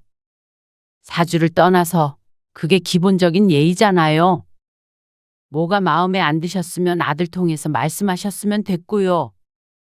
이건 결혼시키려고 나오신 게 아니라 애들을 갈라놓으려고 나오신 것 같네요. 한씨의 말에 여자가 무언가 대답하려고 입을 벌리자 벌컥 소리를 내며 방문이 열렸습니다. 무척이나 심각해 보이는 딸과 남자친구의 모습에 한씨는 걱정이 앞섰습니다. 오늘 일 없던 걸로 할게요. 결혼도요. 딸의 폭탄 선언에 예비 사위는 눈을 질끈 감았습니다. 그리고 여자는 눈을 크게 떴고 한씨는 마음속으로 안도를 했습니다. 딸이 결혼을 무르겠다는데 안도하는 게 맞나 싶었지만 사실 상견례만 끝나면 딸을 뜯어 말리고 싶은 심정이었습니다. 아니, 기가 막혀. 상견례를 없던 일로 할 수가 있는 일인가요? 그렇다고 하네요. 실례 많았습니다. 한씨와 남편이 자리에서 일어나자 여자가 당황하며 붙잡았습니다. 뭔가 오해가 있는가 본데요. 제가 결혼을 반대하는 게 아니에요. 아니요. 그쪽에서 반대하고 안 하고는 중요하지가 않네요. 한씨도 더 이상은 참을 이유가 없었습니다. 우리 딸이 전생에 기생이라 기가 세다고 그러셨죠? 또 뭐라 그러셨죠? 아니에요. 궁금하지도 않네요. 차라리 잘 됐어요. 맘에 안 드는 며느리 안 보시니 좋으시죠? 저희도 이상한 미신 때문에 헛소리하는 사람이랑은 사돈을 못 맺을 것 같네요. 그러다가 나중에는 귀신이라도 본다고 하시겠어요? 뭐라고요? 귀신이요? 얼마나 용한 데 가서 본 건 줄 아세요? 돈 몇 푼으로는 들어가지도 못해요? 그래요? 우리도 그런 거 잘 아는 사람한테 물어보니까 우리 딸이 10월생 만나야 좋다던데. 예비사위가 10월생도 아니고 제복도 없고 평생 떠돌아다닐 사주라던데요. 그런데 저희는 그런 거 안 믿었는데 그 용한 데서는 그런 말 안 해주던가요? 이봐요. 말이면 단 줄 알아요. 그러면 당신은 말이면 단 줄 알아요? 아니, 어디서 봤길래 그런 소리를 해요? 말해보세요. 말하면 내가 웬만한 데는 다 아니까. 그러면서 난리를 치는데 한씨는 휴대폰으로 본 것이라고 말하지 않았습니다. 그건 알 것 없고요. 아주 용한 데서 봤으니까 아드님이나 챙기세요. 이것 봐. 진여가. 내 말이 맞지? 연지가 기가 세다더니 딱지 엄마 닮아서 그런가 보다. 그만 좀 하고 나오세요. 여자의 아들이 여자의 팔을 잡고 끌었습니다. 넌 가만 좀 있어봐. 용하다더니 진짜로 용하다. 어떻게 딱 알고 이런 집안이랑 결혼시키지 말라고 했을까? 그 소리에 한씨도 한마디 했습니다. 그러게요. 용하긴 한가 봐요. 아까 뭐라고 하셨죠? 우리 딸이 30대에 횡액을 만난다고 그랬죠? 그게 지금인 것 같네요. 얼마나 다행이에요. 횡액 지나갔으니 이제 평생 돈 걱정 없이 살면 되는 거죠? 그러자 여자가 눈이 뒤집혀 고래고래 소리를 질렀습니다. 딸은 그 모습을 질린 듯 보고 있었고 여자의 아들이 여자를 끌고 나갔습니다. 방 안에 한씨와 남편, 딸이 남아 있었는데 꼭 전쟁이라도 겪은 듯한 표정들이었습니다. 말 한 번 잘했네. 남편도 그런 성격이 아닌데 열이 받았는지 한마디 했습니다. 딸은 아직도 얼굴이 붉었습니다. 파혼할 거야. 미안해. 미안하긴 뭐가 미안해. 나는 그런 시어머니랑 가족 못해. 차라리 혼자 살고 말래. 혼자 살긴 뭐하러 혼자 살아? 좋은 사람 만나면 되지. 그러면 진혁이는 어떻게 하게? 헤어져야지. 다시는 엮이고 싶지 않아. 사실 자라온 배경이라는 게 무시 못할 것이었습니다. 사주일이야 아들이 잘 모르고 있었다고 치더라도 어머니가 저런 성격이면 아들도 단속을 잘못한 죄가 있었습니다. 딸을 걱정하며 말했지만 한 씨는 속으로 잘 됐다고 생각했습니다. 그럼에도 서로 죽고 못 살아 결혼하겠다고 했으면 앞날이 깜깜했기 때문입니다. 우리끼리 좋은 식당에서 외식 한번 한샘 치자. 그러고는 너무나도 번듯한 서로의 옷차림을 보고 웃었습니다. 그렇게 집으로 돌아온 뒤 딸의 남자친구에게서 연락이 왔다고 했습니다. 자기 엄마랑 연을 끊겠다고 결혼하자고 하는데 그래서 뭐라고 그랬어? 그렇게는 못하겠다고 그랬어. 딸의 대답을 듣고 다시 한번 안도를 했습니다. 부모 자식이 연을 끊는다고 쉽게 끊어지는 것도 아니었고 그렇게 끊을 연이었으면 진작에 끊고도 남았을 것입니다. 이미 결혼한 뒤에 다시 자기 엄마를 보고 살겠다고 하면 때늦은 후회를 할 테니 이렇게 끝내는 게 맞을 것 같았습니다. 그래. 근데 너 속상해 할까봐 걱정돼. 난 괜찮아. 오히려 그런 일 있고 나니까 정신이 번쩍 들었어. 진상을 겪고 나니 슬픈 감정도 덜한 듯 했습니다. 넘을 수 없는 산을 만났다면 되돌아가는 것도 방법이었습니다. 그래도 결혼 얘기까지 오가던 남자친구와 헤어진 것에 마음고생을 하긴 한 것 같지만 딸은 금세 회복했습니다. 그리고 시간이 조금 흐른 지금은 한씨 부부와 함께 그 일을 웃긴 해프닝처럼 언급할 수 있을 정도가 되었습니다. 딸은 새로운 사람을 만난 듯 했지만 한번 겪어봤으니 이번에는 좀 더 신중하지 않을까 싶었습니다. 딸도 그렇고 한씨 부부도 말이죠.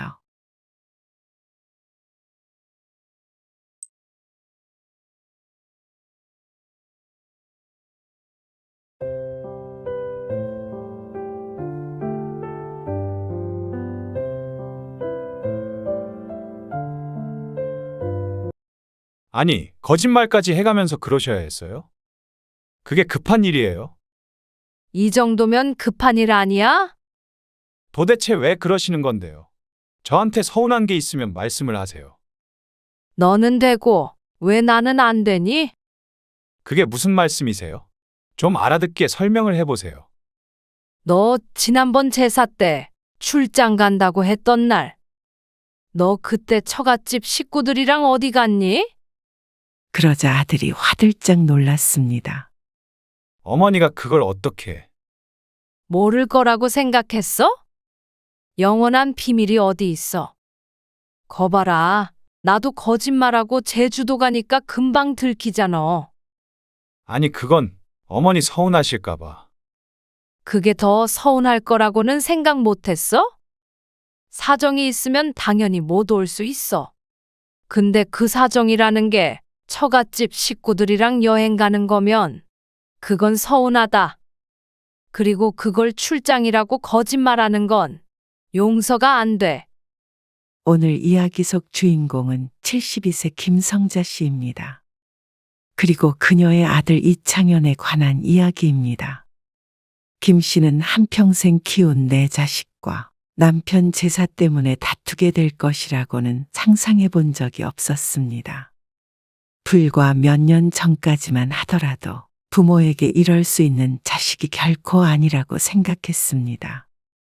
그런 마음을 숨겨왔는지 아니면 결혼을 하면 본래 이렇게 되는 것인지 김 씨는 피눈물을 흘렸습니다. 그저 자신을 조금 섭섭하게 하는 그런 문제였다면 김 씨도 이렇게까지 서글프지도 않았을 것입니다. 살아생전 자식밖에 몰랐던 김 씨의 남편 제사였습니다. 아들에게도 둘도 없는 아버지 제사였고 말이죠. 며느리든 손자든 거기까지는 어렵사리 이해라도 할 수 있었지만 아들만은 그래선 안 된다고 생각했습니다. 아무리 글러먹은 자식이라도 말이죠. 아휴, 네 아버지가 살아계셨으면 정말 기뻐했을 텐데. 그러시겠죠. 조금만 더 계시다 가시지. 아들의 결혼을 앞둔 어느 날이었습니다. 남편의 제삿날이었죠. 남편은 남들보다 조금 이른 나이에 세상을 등졌습니다. 그때가 아들이 20대 중반일 때였습니다. 아들은 퇴근 후에 김씨네 집으로 왔습니다. 조촐한 제사상은 이미 김씨가 차려둔 상태였습니다. 김씨와 아들은 함께 제사를 지내고 앉아서 늦은 저녁 식사를 했습니다.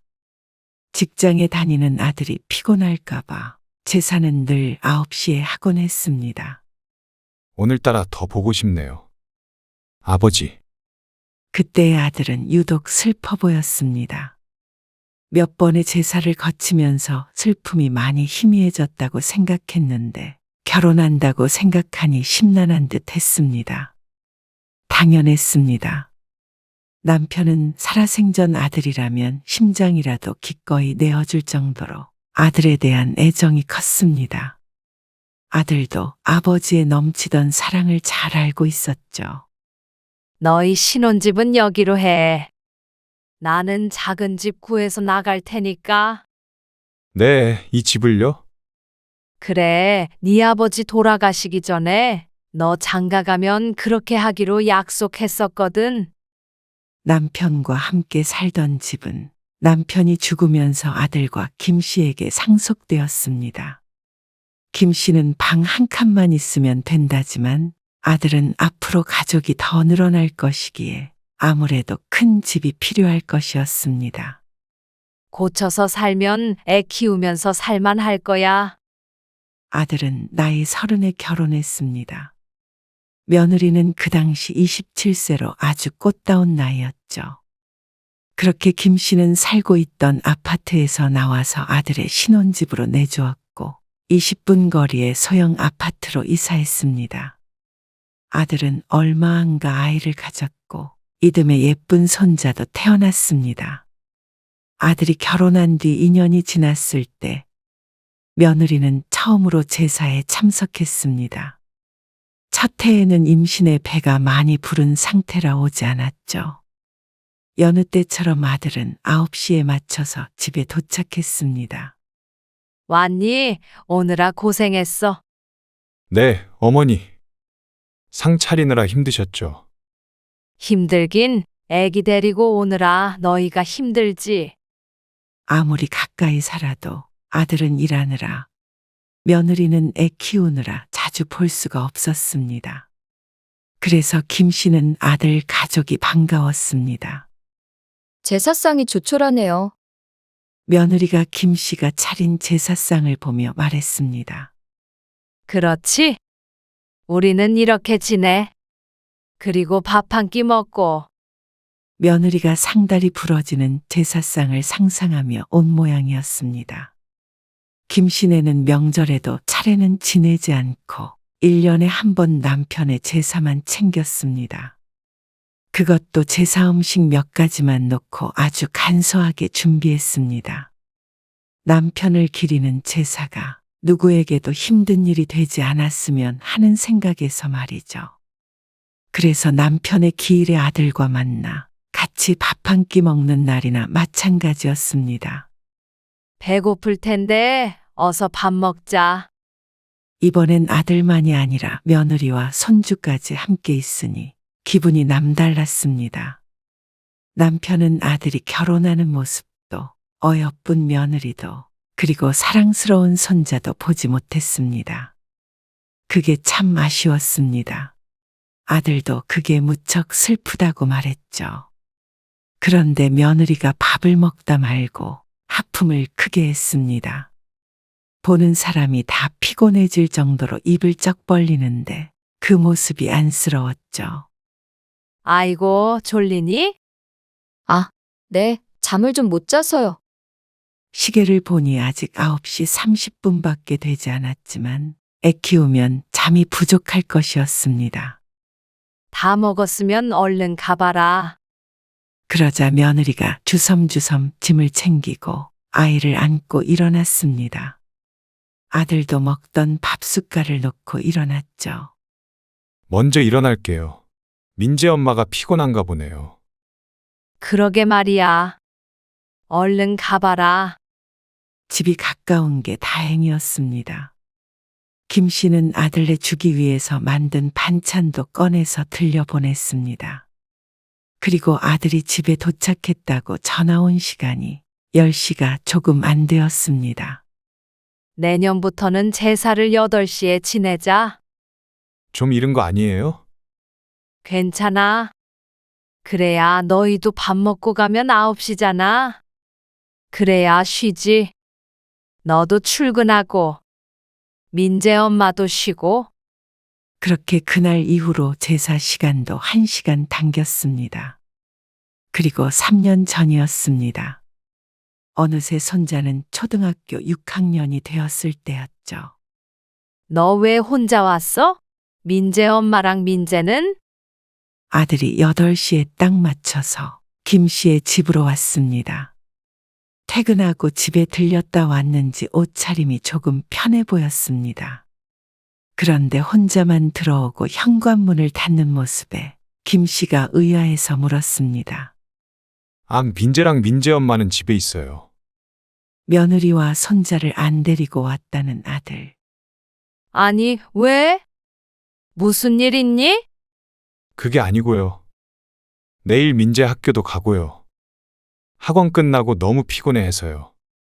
다른 일이 있는 것도 아니고 피곤해서 안 왔다는 말에 김 씨는 잠시 당황했습니다. 학원이 몇 시에 끝나길래? 올해부터는 7시에 끝나요. 그래서 집에 들리고 하면 너무 늦잖아요. 그래도 차 타고 20분 거리였습니다.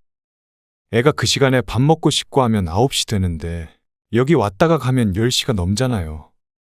그래도 1년에 한 번인데 웬만하면 데리고 오지. 애가 와봤자 뭐 한다고요. 그리고 잠도 늦게 자면 키 안 커요. 그러면 1시간 당겨서 7시 정도에 하면 올 수 있는 거야? 김 씨의 말에 아들이 인상을 찌푸렸습니다. 아니요. 그러면 민재 학원 시간이랑 겹치죠. 그리고 무슨 제사를 그 시간에 해요. 이미 충분히 남들보다 이른 시간에 하고 있었습니다. 올해부터는 그냥 저 혼자 올게요. 민재 내년에 중학교 가면 더 바빠져요. 민재 엄마는 애 케어하느라 바쁘고요. 김 씨는 서운한 감정이 들었습니다. 그래도 김 씨가 살아있는 동안에는 남편 제사를 지낼 생각이었습니다. 아들과 함께 옛 추억도 떠올리고 남편 그리고 아버지 생각을 1년에 하루만이라도 했으면 하는 마음이었습니다. 실제로 여태까지 그렇게 해왔는데 앞으로 10년, 20년 더 다 같이 지내는 것은 너무 큰 욕심이었던 것 같습니다. 요즘엔 제사 잘 안 지내잖아요. 그것도 며느리 불러서 제사 지내고 그러는 집안 없죠. 조금 억울했습니다. 그거야 제사에 며느리 불러서 일을 시키니 그런 것이고 김 씨는 며느리에게 숟가락 하나도 놓으라고 시켜본 적이 없었습니다. 차려진 밥상 맛있게 먹이고 집에 갈 때는 좋아하는 반찬도 늘 들려서 돌려보냈습니다. 아들인 저만 오면 되죠. 그나마 아들이라도 오겠다는 것에 감사해야 하나 싶었습니다. 아들은 8시에 와서 8시 40분에 집을 나섰습니다. 이렇게 금방 가는데 며느리와 손자가 1시간도 시간을 못 내주나 하고 생각했습니다. 아니, 며느리가 배가 불렀네. 놀러온 친구가 김 씨의 말을 듣고 대신 섭섭해했습니다. 나 같으면 명절에 차례 안 지내는 것만으로도 언니한테 절을 하겠다? 제사 때 일도 안 한다며. 잠깐 와서 앉아 있는 게 그렇게 힘들대? 아무튼 요즘 젊은 애들이 그래. 오며 가며 힘들겠지. 시아버지 제사니까 이해해. 우리 시어머니는 11시 넘어서 저승문이 열린다고 꼭 그때 지내셨잖아. 그리고 며느리들이 전날에 가서 이틀 동안 집에도 못 오는 거야. 그땐 그랬는데, 그때랑 지금이랑 같아? 그니깐 말이야. 내가 언니네 집 며느리 하고 싶네. 아니, 근데 며느리는 그렇다 쳐도 손주는 같이 와야 하는 거 아니야? 그래도 핏줄인데. 내심 김 씨도 같은 생각을 했지만 제사 문제로 아들과 신랑이 하고 싶지 않았습니다. 며느리도 손주도 시아버지나 할아버지에 대한 애정이 없는 게 당연했기 때문에 억지로 참석하라고 강요하는 것도 우스운 것 같았습니다. 어쨌거나 아들만 오면 됐지. 그렇게 생각하고 말았습니다. 그런데 이듬해 제사에는 그런 김 씨의 가슴에 아들이 대못을 박았습니다. 마침 남편의 제사가 토요일이었습니다. 달력을 보고 기뻤습니다. 내심 주말이니 손주도 같이 올 수 있으려나 생각하고 있었습니다. 그리고 제사 일주일 전에 아들에게 전화를 걸었습니다. 네 아버지 제사가 주말이잖아. 아, 그러네요. 그때도 민재 학원 가니? 아니요, 학원은 안 가는데요. 아들의 대답에 김 씨의 표정이 밝아졌습니다. 그런데 막 김 씨가 다시 입을 벌리려던 찰나에 아들이 말했습니다. 이걸 어쩌죠? 저 이번 주말에 출장을 가요. 뭐? 출장? 무슨 회사가 주말에 출장을 가? 그러게 말이에요. 좀 멀리 가게 돼서. 그럼 며칠 동안 있는데? 가봐야 알겠는데 일요일 오후는 돼야 오지 않을까 싶어요. 딱 제사 앞뒤로 출장을 다녀온다기에 김 씨는 망연자실했습니다. 죄송해요. 어머니 혼자서 지내실 수 있을까요? 혼자서 지내본 적은 없지만 음식 준비도 여태 혼자 했기 때문에 제사 지내는 것이 어려운 일은 아니었습니다. 그럼 회사 출장이라는데 어쩔 수 없지. 운전 조심해서 다녀와. 네. 이번만 그렇게 할게요. 죄송해요. 죄송하긴 괜찮아. 어서 쉬어. 그리고 토요일 밤 김 씨는 처음으로 혼자 제사상 앞에 앉았습니다. 여보, 오늘은 아들이 바쁘다네요. 당신 그렇게 보고 싶은 아들이 없어서 어째요? 혼잣말이 거실을 울렸습니다. 유난히도 쓸쓸한 제사였습니다. 원래도 대단치도 않은 제사상이 오늘따라 초라해 보였습니다.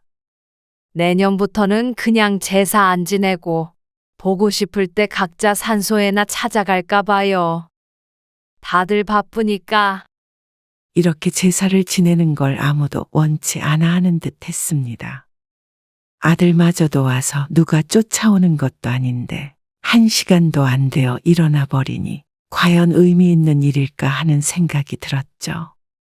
처음 제사를 지냈던 그때의 김 씨와 아들의 마음가짐과는 지금은 좀 다른 듯 했습니다. 아들도 제 아빠 보고 싶을 때마다 산소에 찾아가는 게 어쩌면 더 나을 것 같다는 생각이 들었습니다. 일만 안 시킨다고 의무감이 사라지는 게 아니니 그동안 자신이 아들에게 부담을 주고 있었나 싶었죠. 그리고 다음 날 일요일 오전이었습니다.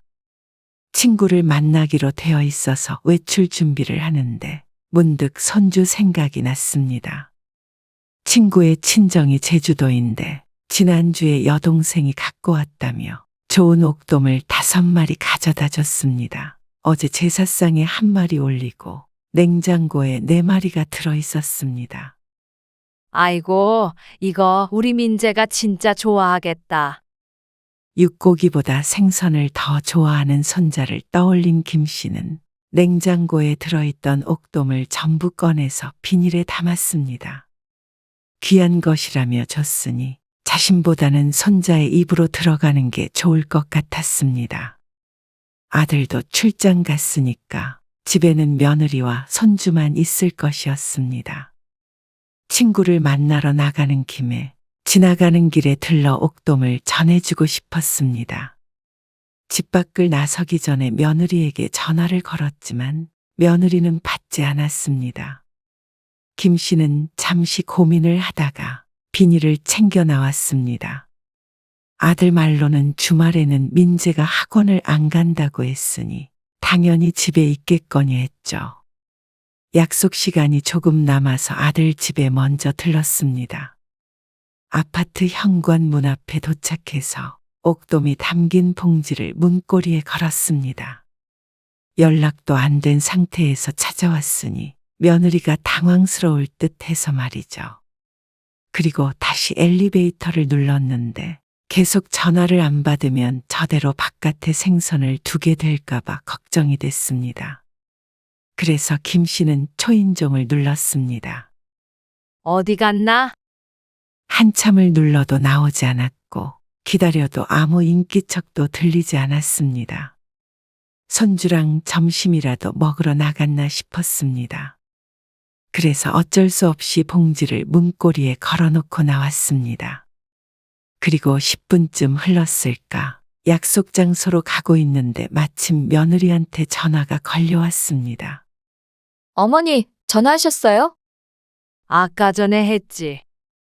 지금 어디니? 김 씨의 질문에 며느리가 대답했습니다. 집이죠. 어디겠어요? 당연하다는 듯한 말투에 김 씨가 눈을 꿈뻑꿈뻑 했습니다. 어라 싶었습니다. 아, 나갔다가 이제 들어온 거야? 그러자 며느리가 당황하며 대답했습니다. 네? 나갔다가요? 그래. 내가 방금 너희 집 문 앞에 옥돔을 두고 왔거든. 초인종을 눌러도 대답이 없길래. 근데 들어가면서 못 봤어? 검정 봉지. 아, 네. 봤어요. 옥돔. 아, 어머니가 걸어두셨구나. 그래. 그거 냉장고에 넣었지. 네. 넣었죠. 잘 먹을게요. 어머니. 점심에 민재랑 같이 구워 먹어. 네. 지금 구워서 민재 줄게요. 김 씨는 전화를 끊고 고개를 갸웃거렸습니다. 그런데 이상했던 며느리의 반응이 이해가 간 것은 친구를 만난 뒤였습니다. 어제 제사상에 옥돔 올렸어. 진짜 맛있더라. 그러자 친구가 손뼉을 탁 치며 말했습니다. 맞지? 어제 제사. 그래. 어제 제사였지. 이상하다. 안 그래도 나도 언니가 토요일이라 그래서 그런 줄 알고 있었는데 아들은 여행 가는 것 같아서 내가 잘못 알고 있었나 했지? 김 씨는 무슨 말을 하는지 하나도 알아들을 수 없었습니다. 무슨 말이야? 여행이라니? 아니, 우리 동생 와 있었잖아. 어제 비행기 타고 갔거든. 그래서 내가 어제 공항에 데려다 줬는데 공항에서 언니네 아들을 봤거든. 아, 여행 아니야. 우리 아들 출장 갔거든. 멀리 간다더니 비행기 타고 갔나 보네. 그제야 친구의 말이 이해가 갔습니다. 그런데 친구는 어리둥절한 표정을 지으며 말했습니다. 어? 아니야. 언니네 며느리랑 손주랑 다 있던데? 그리고 막 장모님 장인어른 그러고 처갓집 식구들이랑 다 같이 제주도 여행 가는 것 같던데. 친구는 말을 하다가 점점 목소리를 죽였습니다. 김 씨의 표정이 심상치 않았기 때문입니다. 그때부터는 대화에 집중이 하나도 안 됐습니다. 안 되겠다. 내가 괜한 걸 말했나 봐. 내가 잘못 봤을 수도 있지. 아무리 그래도 아들이 아버지 제사에 거짓말까지 하고 여행 갔겠어? 신경 쓰지 말고 어쨌거나 오늘은 집에 가봐. 지금 얼굴이 허옇게 떴어. 그 말에 김 씨의 안색이 더 파리해졌습니다. 이내 김 씨가 자리에서 일어났습니다. 머릿속이 복잡해서 더 이상 친구의 말이 귀에 잘 들어오지 않았습니다. 미안해. 내가 연락할게. 그러고는 집으로 돌아오는데 문득 떠오른 생각에 발길을 돌렸습니다.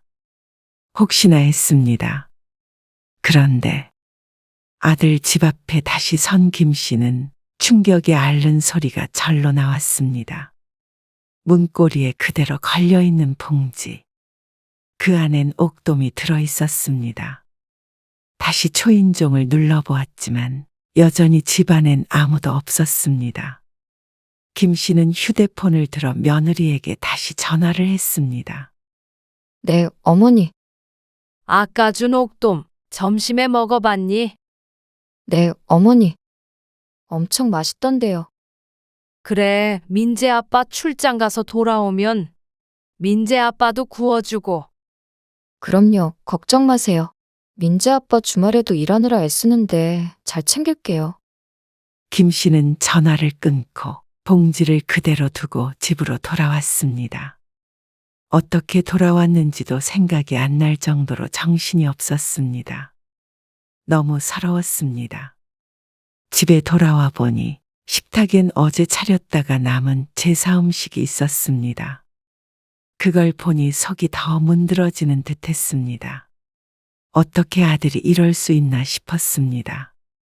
차라리 힘드니까 이제 제사 지내지 말자 그랬다면, 차라리 이번에 여행 때문에 못 간다 그랬다면, 차라리 그랬다면 이렇게까지 서럽지는 않았을 것입니다. 거짓말까지 해가면서 아버지 제사에 오지 않는 아들. 남편의 제사가 아들에겐 이런 의미였나 싶었습니다. 1년에 여러 번도 아니었습니다. 딱 한 번이었습니다. 그게 그렇게 싫어서 출장을 간다고 해야만 했는지 김 씨는 한동안 정신을 차리지 못했습니다. 아들네가 언제 돌아올지는 몰라도 아마 이런 김 씨를 알 턱이 없겠죠. 얌전히 문고리에 걸려있는 옥돔을 발견하고 들키지 않아 다행이라고 생각할까요? 착잡한 마음이었습니다. 그 뒤로 김 씨는 아들에게 전화를 하지 않았습니다. 그리고 얼마 뒤에 아들에게 연락해서 이제부터 제사는 혼자 지내겠다고 했습니다. 처음엔 어리둥절해 하던 아들이었는데 큰 의문 없이 그 뒤로 아들은 오지 않았습니다. 귀찮은 제사의 안간이 잘 됐다고 생각했을까요? 제사를 안 지내는 건 어려운 일이 아니었지만 아들의 행동에 큰 상처를 받은 김 씨는 아들의 얼굴을 보는 게 힘들었습니다. 그래서 이번 명절에도 일이 있다고 만나지 않았습니다. 그러다 보니 아무리 가까이 살아도 서로 만날 일이 전혀 없었습니다.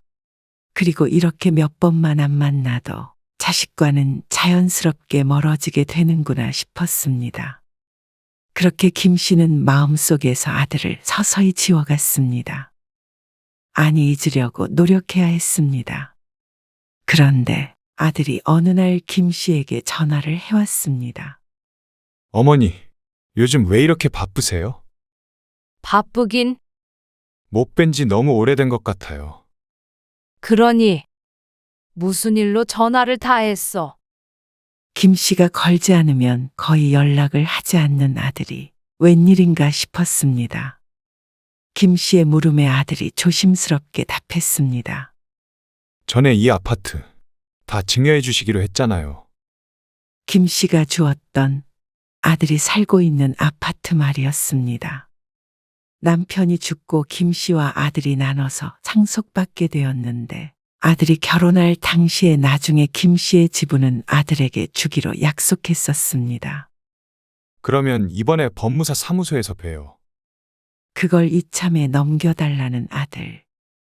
요즘 김 씨와 대면대면하게 지내는 것이 신경이 쓰였는지 아니면 다른 뜻이 있는지 모르겠지만 이제는 넘겨받아야겠다고 생각한 듯 했습니다. 김 씨는 알았다고 했습니다. 그러자 아들은 들뜬 기색을 보이며 전화를 끊었죠. 그리고 아들과 약속한 날 약속 시간 30분 전에 아들에게서 전화가 왔습니다. 어머니 출발하셨어요? 조금 이르게 법무사 사무소에 도착했다는 아들. 김 씨는 아들에게 대답했습니다. 어쩌냐? 내가 급한 일이 생겨서 오늘 못 갈 것 같아. 네. 지금 30분 전인데요. 왜 진작 말씀 안 하셨어요? 그게 급해서 경황이 없었네. 아니, 아무리 그래도 왜 약속 시간 다 돼서 그러시는 거예요? 무슨 일인데 그러세요? 무슨 일? 그게 네 고모가 쓰러졌다지 뭐야. 내가 나중에 연락 줄게. 일단 끊자. 김 씨는 그렇게 전화를 끊어버렸습니다. 아들에게서 다시 다급한 전화가 왔지만 받지 않았습니다. 그러고는 친구와 함께 제주행 비행기에 탑승했습니다. 안 그래도 전부터 제주도 구경시켜주겠다며 같이 놀러 가자는 소리를 자주 했었는데 이번 기회에 처음으로 여행하게 되었습니다. 아들에게선 전화도 오고 문자 메시지도 왔습니다. 전부 받지 않자 나중엔 화를 내었죠. 황당할 만도 했습니다. 그리고 그렇게 이틀이 지났을 때 김 씨는 아들의 전화를 받았습니다. 아니, 어머니! 도대체 무슨 일이시길래 연락도 안 돼요? 그리고 고모한테 연락해보니까 쓰러진 적 없다고 하시잖아요. 근데 김 씨가 무어라 대답하기도 전에 옆에서 친구가 소리쳤습니다. 언니 빨리 와. 유람선 출발해. 그 소리를 휴대폰 건너로 들은 아들이 물었습니다. 유람선이요. 어머니 도대체 어디세요? 제주도야. 제주도요. 아니, 급한 일 있으시다더니 제주도에서 유람선을 타고 계신다고요? 아들은 화를 내다 못해 황당하다는 듯이 말했습니다. 김 씨는 태연했습니다. 일단 끊어. 유람선 타야 하니까. 그리고 제주도 여행이 끝나고 집에 도착한 다음 날 아들이 찾아왔습니다. 예상처럼 노발대발했죠. 아니, 저희 만나기로 한 날에 거짓말까지 해가면서 제주도를 가세요? 그게 급한 일이에요. 아들이 이해가 안 간다는 듯이 외쳤습니다. 제주도 정도면 급한 일 아니야? 아, 말이 되는 소리를 하세요. 왜 그러시는 건데요? 법무사 사무소에서 만나기로 했잖아요. 설마 그 집 주기 싫어서 그러시는 거예요? 아니죠? 너는 되고 나는 안 되니? 그게 무슨 말씀이세요? 알아듣게 좀 말씀해 보세요. 너 지난번 제사 때 출장 간다고 했던 날, 너 그때 처갓집 식구들이랑 어디 갔니? 그러자 아들이 화들짝 놀랐습니다. 어머니가 그걸 어떻게... 모를 거라고 생각했어? 영원한 비밀이 어디 있어? 거봐라, 나도 거짓말하고 제주도 가니까 금방 들키잖아. 한참 말이 없던 아들이 입을 열었습니다. 그건 어머니 서운하실까 봐. 그게 더 서운할 거라고는 생각 못 했어? 사정이 있으면 당연히 못 올 수 있어. 근데 그 사정이라는 게 처갓집 식구들이랑 여행 가는 거면 그건 서운하다. 그리고 그걸 출장이라고 거짓말하는 건 용서가 안 돼. 다른 날도 아니고 1년에 한 번 있는 네 아버지 제사잖아. 그게 그렇게 힘들면 차라리 말하지 그랬어. 누가 억지로 시켜서 해야 하는 게 아니잖아. 그러자 아들도 억울했는지 대꾸했습니다. 솔직히 요즘 제사 지내는 사람이 어디 있어요?